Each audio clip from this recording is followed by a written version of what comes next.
আর নেহাও ঘুম থেকে উঠে গেছে, আর ঘুম থেকে উঠেই ম্যাডাম চলে গেছিলো মূলো তুলতে আমাদের ক্ষেত থেকে। এখানে দেখো আমার মামা, মামার বন্ধু আর আমার দাদুও চলে এসছে দুর্গাপুর থেকে। আর এখানে বাচ্চাগুলোও চলে আসা শুরু হয়ে গেছিলো। ওদেরকে বলছিলাম তোরা এক জায়গায় বস। আর এখানে আমার মামা বাবাকে রেডি করে দিচ্ছে। সবাই দেখো কত সুন্দর বসে আছে, এরা সবাই গ্রামের ছেলে মেয়েগুলো। মানে আমার মামা বাবাকে সাজিয়ে মিষ্টি দিয়েছে খেতে। তারপর আমরা সবাই মিলে একসাথে কেক কাটলাম, এটা আমার কাকাই।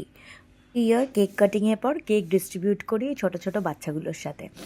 তারপর ওদের বাড়িতে একটা করে গিফট দেওয়া হয়, সেটা যাই হোক। আমাদের সামর্থ্য অনুযায়ী আমরা চেষ্টা করি কিছু না কিছু সুন্দর ইউজফুল কেনার ওদের জন্যে। বাবা এতটাই ভালোবাসতো না এই জায়গাটাকে, আমার মনে হয় বাবার বার্থডেটা এইভাবে সেলিব্রেট করাতে বাবার খুবই ভালো লাগে। কোথাও না কোথাও বাবা যেখানেই আছে সেখান থেকে দেখে খুশি হয় যে বাবার ছেলেমেয়েরা, বাবার ভাই, বাবার ওয়াইফ এভাবে এদেরকে সেমভাবে ভালোবেসেছে। বাট হ্যাঁ, আমি মনে করি আমরা সেমভাবে ভালোবাসতে পারি না, কারণ কি বাবার ভালোবাসাটা আনকন্ডিশনাল ছিল ওদের জন্যে, আমাদেরটা হয়তো আনকন্ডিশনাল নয়। এই একটা দিন ওদের সাথে কাটিয়ে খুব ভালো লাগে।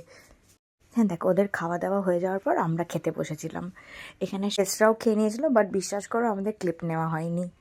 পর আফটার লাঞ্চ সেরে আমরা সবাইকে লেবু আর গিফট দিতে গেছিলাম। গেছিলাম মানে রেস্টুরেন্টের বাইরে। এখানে সবাইকে গিফট দেওয়া হচ্ছে। আমরা এবার 6টা করে কাপের সেট গিফট করেছিলাম। এভরি ইয়ার এইভাবেই বাবার বার্থডেটা সেলিব্রেট করার চেষ্টা করি এই কুচো কাচাগুলোর সাথে। Thank you.